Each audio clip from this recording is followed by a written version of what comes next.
یسوع نے جان لیا کہ سب کچھ باتیں تمام ہو چکی ہیں. ہر نوشتہ، ہر نبوت جو خدا یسوع مسیح کے متعلق انبیاء نے کہا تھا، خدا کے کلام میں لکھا ہے، وہ سب کچھ پورا ہو چکا. تو خدا یسوع مسیح نے کہا کہ میں پیاسا ہوں. اور یہاں پر لکھا ہے کہ ایک نوشتہ پورا ہونا تھا. اس نوشتہ کا ذکر زبور 69 زبور 69 اس کی 21ویں آیت میں لکھا ہے کہ انہوں نے مجھے کھانے کو اندرائن دیا اور میری پیاس بجھانے کو انہوں نے مجھے سرکہ پلایا.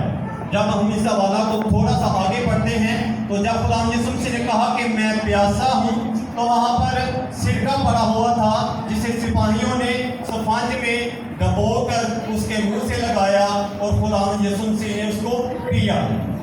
یعنی خدا یسوع مسیح نے اسے پتا تھا کہ جب میں پانی مانگوں گا، میں کہوں گا میں پیاسا ہوں، تو وہ مجھے سرکہ پلائے.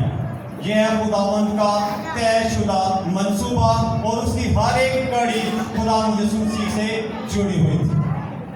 اور جب خدا یسوع مسیح کو کلوری کے مقام پر لایا گیا تو اسے پت ملی ہوئی مے پلانے کی کوشش کی گئی تاکہ وہ اپنی اذیت کو کچھ کم محسوس کرے. لیکن خدا یسوع مسیح نے ابلیس کو ہرگز یہ موقع نہ دیا کہ اسے موقع ملے اور وہ کہے کہ اس نے کسی چیز کا سہارا لیا اور ہمیں نجات دلا دی. ہاللیلویہ. اس کے بعد ہم دیکھتے ہیں کہ خدا یسوع مسیح یہ کہا جاتا ہے کہ وہ روحانی پیاس ہے. جب خدا یسوع مسیح اس دنیا میں آئے ہیں تو وہ کامل انسان بن کر آئے ہیں.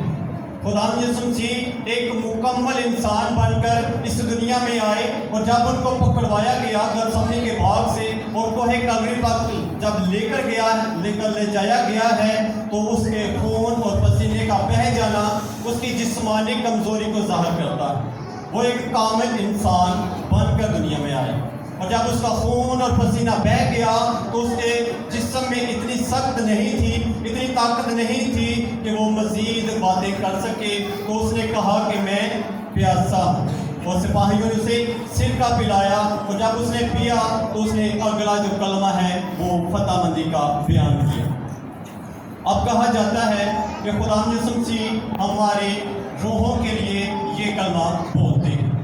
بے شک وہ اس کلمہ کو بولتے ہیں تاکہ ہم پیاسے نہ ہوں.